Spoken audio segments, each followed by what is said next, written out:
धार्यते इति धर्म धारणात् धर्म मिथ्याहु धर्म धारिति प्रजा यस्या धारणा संयुक्ता स धर्मित निश्चय। नमस्कार मित्रों, कैसे हैं आप लोग। उम्मीद करता हूं आप सब अच्छे होंगे। मैं हूं आपका मित्र द लॉजिकल स्टोरी टेलर। पिछले वीडियो में हमने देखा था कि अर्जुन उत्तर को अपना असली परिचय देते हैं और कौरव सेना के सामने अपने कवच अस्त्र शस्त्र लेके डट कर तैयार हो जाते हैं युद्ध के लिए। अगर आपने पिछला वीडियो नहीं देखा है तो ऊपर दिए हुए लिंक पर क्लिक करके देख सकते हैं। इधर अर्जुन के आइडेंटिफिकेशन के बाद दुर्योधन की खुशी का अंत नहीं होता है और वो आगे आके भीष्म, कृपाचार्य और द्रोणाचार्य से कहता है कि उस अनुद्यूत के अनुसार अगर अज्ञातवास के बीच में पांडव पहचान लिए जाते तो उन्हें 12 वर्ष का वनवास और 1 वर्ष का अज्ञातवास फिर से भोगना पड़ता, क्योंकि यही पढ़ की मर्यादा थी। अर्जुन हमारे सामने आके प्रकट हो गया है और ये पितामह भीष्म ठीक ठीक बता सकते हैं कि अभी पांडवों का अज्ञातवास पूरा हुआ है या नहीं हुआ है। दुर्योधन फिर कहता है कि युद्ध नीति के अनुसार हम यहाँ पे युद्ध करने आए हैं तो युद्ध ही करना चाहिए।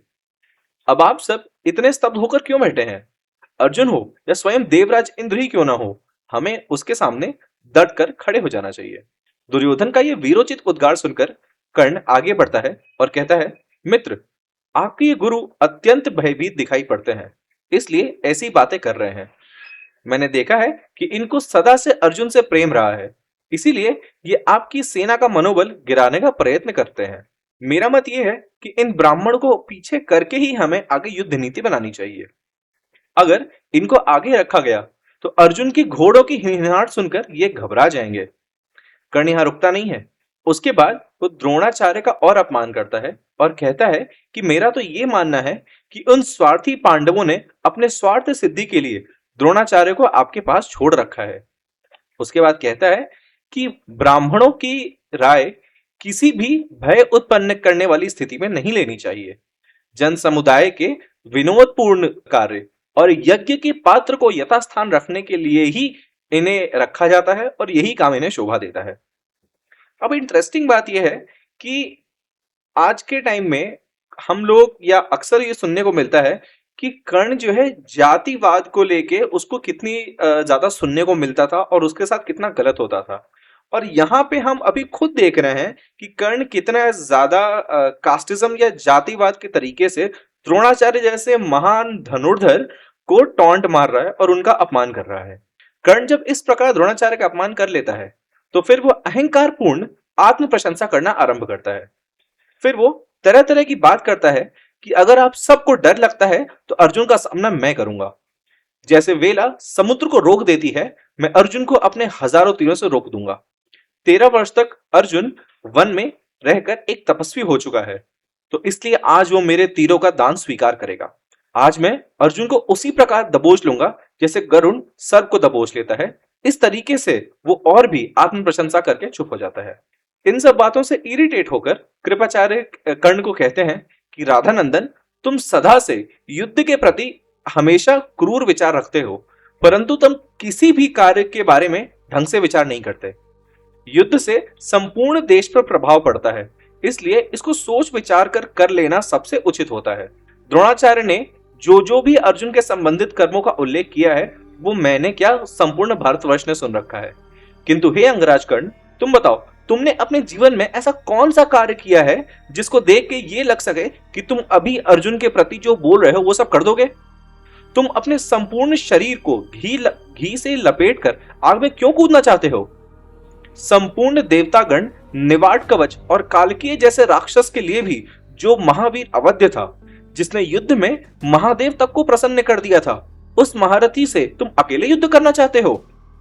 जबकि घोष यात्रा में जब गंधर्वों ने दुर्योधन को बंदी बना लिया था तो तुम वहां से युद्ध छोड़कर पलायन कर गए थे और अर्जुन ने ही दुर्योधन की रक्षा की थी। इसलिए चुप रहो और स्थान ग्रहण करो अपना। हम यहाँ आ गए हैं, अर्थात युद्ध तो होगा ही, इसलिए हम सबको व्यूह रचना पे ठीक ठीक विचार करके मोर्चा बना लेना चाहिए। अर्जुन पास और दूर दोनों की मार करने में परम कुशल है, उसे संपूर्ण दिव्यास्त्रों का ज्ञान है और उसके रथ घोड़े आदि बहुत तेज हैं। ये सब ध्यान रख के हमें एक साथ प्रहार करना चाहिए, तो ही हम उसका सामना कर सकते हैं। इतने में अश्वत्थामा भी कर्ण से चिढ़ चुका रहता है। वह भी कर्ण को डांटता है कि हे कर्ण, अभी तक ना तो युद्ध शुरू हुआ है और ना ही हमने मत्स्य देश को जीता है। तो तुम ये अनर्गल प्रलाप और व्यर्थ में बकवास क्यों कर रहे हो? जो सच में वीर होते हैं वो अपने पौरुष से अपना बाहुबल दिखाते हैं, बकवाद करके नहीं। केवल कपटी और कापुरुष व्यक्ति ही कपट से जीते हुए राज्य लेकर खुश रह सकता है। तुम और दुर्योधन जो इतनी बड़ी बड़ी बातें कर रहे हो, तुम लोगों ने आखिर युद्ध में कब अर्जुन को हराया है? अभी मामाश्री ने सही ही कहा था, घोष यात्रा में तुम्हारी क्या दुर्दशा हुई थी और दुर्योधन को किसने बचाया था, यह हम सब जानते हैं। द्रौपदी स्वयंवर में भी अर्जुन ने कर्ण सहित अनेकों राजाओं को अकेले ही परास्त किया था। आज जिस इंद्रप्रस्थ पर तुम अपना अधिकार जमा रहे हो, वो तुमने कौन से युद्ध में जीता है, जरा मुझे एक बताना। एक रजस्वला स्त्री को द्यूत महल में घसीट बुलवाने पर, उसको वैश्या कहने पर खुद को वीर समझने वाले पापियों, याद है ना वो दिन जिस दिन राज्यसभा में महामंत्री विदुर ने क्या कहा था? अर्जुन आज 13 वर्ष के उपरांत आया है। उसके शौर्य और बल की गाथा पूरे भारतवर्ष में प्रचलित है। जिस योद्धा ने स्वयं अग्नि को वशीभूत कर लिया हो, उसकी प्रशंसा कौन नहीं करेगा? कर्ण, शत्रु की भी प्रशंसा सुनना सीखो, अथवा ऐसे कार्य ना करो जिससे तुम्हारी समाज में निंदा हो।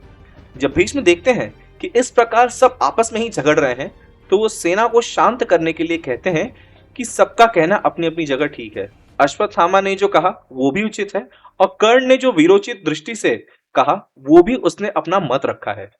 मैं द्रोणाचार्य और कृपाचार्य की बात से अत्यंत सहमत हूं। हम यहाँ अपने अंदर की कड़वाहटों को आदान प्रदान करने तो आए नहीं हैं। इसलिए मैं दोनों आचार्य से प्रार्थना करता हूं कि आप लोग व्यूह बांधना आरंभ करें। दुर्योधन भी क्षमा मांगता है, परंतु कर्ण बिना कुछ बोले अपनी जगह चला जाता है। अब चलिए थोड़ा आगे बढ़ने से पहले एक विश्लेषण करते हैं। महाभारत के इस प्रसंग को अगर एक साइकोलॉजिकल तरीके से देखा जाए तो ये एक गहरे इंटरनल कॉन्फ्लिक्ट और आइडेंटिटी क्राइसिस की कहानी बताता है। सबसे पहले अगर हम कर्ण की मानसिकता को देखें तो उसके पूरा व्यक्तित्व एक ऐसे व्यक्ति का है जो अपनी सोशल आइडेंटिटी और सेल्फ वर्थ के बीच बुरी तरह फंसा हुआ है। याद कीजिए, दिग्विजय के समय भी उसके लिए निर्णय कोई सोचे समझे नहीं बल्कि एक साइकोलॉजिकल डिफेंस मैकेनिज्म था, जिसका उद्देश्य गंधर्व युद्ध की शर्मिंदगी को मिटाना था। कर्ण का इंफीरियोरिटी कॉम्प्लेक्स उसे बार बार अतिशयोक्ति और अहंकार भरी बातें करने पर मजबूर करता है, जैसा कि विराट युद्ध के समय दिख रहा है। वो अपने गुरुओं का अपमान सिर्फ इसलिए करता है क्योंकि वो अपने अंदर के डर को छुपाना चाहता है। सिमिलरली कवच कुंडल का एक्सचेंज भी उसकी इस छवि निर्माण अर्थात इमेज बिल्डिंग की कोशिश का हिस्सा बनाता है। वह अपनी जान जोखिम में डाल देता है ताकि दुनिया उसे हमेशा के लिए एक अनस्टॉपेबल गिवर या महादानी के रूप में ही याद रखे, भले ही उसके पीछे का डर अर्जुन से उसकी पुरानी प्रतिस्पर्धा क्यों न हो। दूसरी तरफ अश्वत्थामा का क्रोध एक डिस्प्लेस्ड अग्रेशन का उदाहरण है। जब कर्ण उसके पिता द्रोणाचार्य का अपमान करता है तो अश्वत्थामा का गुस्सा उस सिस्टम पर प्रहार करता है जो अधर्म पर टिका हुआ है। वो कौरव कैंप का वो सदस्य है जो सच्चाई जानता है कि पांडव धर्म पर हैं और द्रौपदी के साथ गलत हुआ है, लेकिन द्रोणाचार्य की निष्ठा अश्वत्थामा को एक ऐसी वफादारी में बांध देती है जो उसे अंदर ही अंदर कचोटती रहती है। उसका कर्ण को झड़कना यह दिखाता है कि वह एम्प्टी बोस्ट या खाली बातों से नफरत करता है और मेरिटोक्रेसी या योग्यता में ही विश्वास करता है, जो उसे कर्ण के परसेप्शन बेस्ड पावर से अलग लगती है। अंत में कृपाचार्य का व्यक्तित्व एक प्रैग्मेटिक रियलिस्ट का है। वो उन लोगों में से हैं जो इमोशन के बजाय रिस्क असेसमेंट पर काम करते हैं। विराट युद्ध के समय उनका कर्ण को टोकना यह दर्शाता है कि वो नार्सिसिस्टिक डिल्यूजन्स को बर्दाश्त नहीं कर सकते। उनका मनोविज्ञान स्टेबिलिटी और लॉजिक पर आधारित है। वो जानते हैं कि युद्ध सिर्फ तलवारों से नहीं, मानसिक संतुलन से जीता जाता है, और कर्ण उस संतुलन को बिगाड़ रहा है। इन तीनों पात्रों का आपसी टकराव ये सिद्ध करता है कौरव कैंप अंदर से बिखरा हुआ था। जहां एक तरफ कर्ण अपनी ईगो को प्रोटेक्ट कर रहा था, वहीं दूसरी तरफ अश्वत्थामा और कृपाचार्य रियलिटी को बचाने की कोशिश कर रहे थे। ये चीज हमें यही सिखाती है कि जब किसी समूह में म्यूचुअल रिस्पेक्ट की जगह इनसिक्योरिटी होती है तो विनाश निश्चित होता है।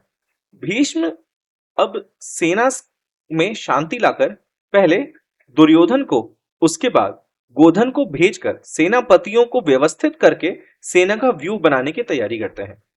भीष्म बोलते हैं कि आचार्य आप बीच में खड़े हो। अश्वत्थामा वाम भाग की रक्षा करें और शरद्वान के पुत्र बुद्धिमान कृपाचार्य सेना के दक्षिण भाग की रक्षा करें।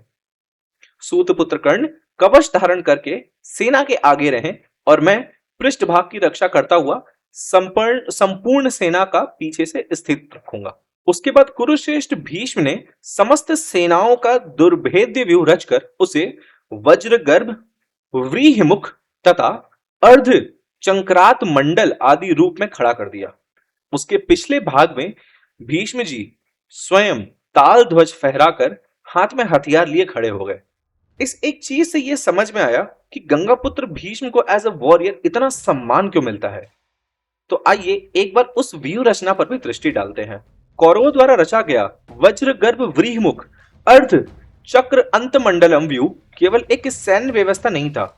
मॉडर्न मिलिट्री टर्म्स में यह अर्जुन जैसे फोर्स मल्टीप्लायर के खिलाफ डिजाइन किया हुआ एक प्योर वीआईपी एक्सट्रैक्शन और कॉन्वॉय प्रोटेक्शन मिशन था।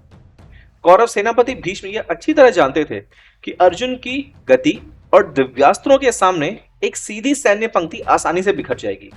इसलिए उन्होंने सामरिक विजय अर्थात टैक्टिकल विक्ट्री के बजाय एसेट प्रोटेक्शन को अपनी प्रायोरिटी बनाई। रणनीति के पीछे एक गहरा पॉलिटिकल स्ट्रेटेजिक नेक्सस था।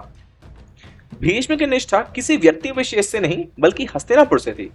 यदि उस दिन दुर्योधन उस युद्ध में मारा जाता तो भीष्म की राज्य रक्षा की प्रतिज्ञा नष्ट हो जाती। इसलिए अर्जुन के अनस्टॉपेबल प्रोजेक्टाइल जैसे वेग को रोकने और युवराज दुर्योधन को सुरक्षित करने के लिए उन्होंने एक डिफेंस इन डेप्थ और डिलेइंग टैक्टिक जैसे व्यू का निर्माण किया था। भीष्म ने हर योद्धा को मनोवैज्ञानिक प्रोफाइल के इस्तेमाल से उनकी पोजीशनिंग में रखा। कर्ण को व्रीहिमुख के आगे रखा। कर्ण के अंदर अर्जुन से भिड़ने का उत्साह और उसमें अत्यंत अहंकार भी था। भीष्म ने उसकी इसी ऑफेंसिव पावर को एक शॉक एब्जॉर्बर की तरह इस्तेमाल किया। कर्ण का काम अर्जुन के पहले और सबसे घातक प्रहार को झेलकर उसे डाइवर्ट करना था। द्रोणाचार्य को सेंटर में रखा, अर्थात सेना का टैक्टिकल ब्रेन द्रोणाचार्य को डायमंड कोर में रखा गया ताकि वो सुरक्षित रहकर पूरी सेना का नियंत्रण कर सके और पीछे हटते हुए हाई वैल्यू एसेट्स यानी दुर्योधन और गोधन को कवर दे सके। अश्वत्थामा और कृपाचार्य को फ्लैंक यानी पार्श्व क्षमता के ब्लॉक में रखा। अर्जुन की फ्लैंकिंग क्षमता को ब्लॉक करने के लिए इन महारथियों को अर्धचंद्र के किनारों पर रखा गया। इनका उद्देश्य अर्जुन को एक यू ट्रैप में घेरना था।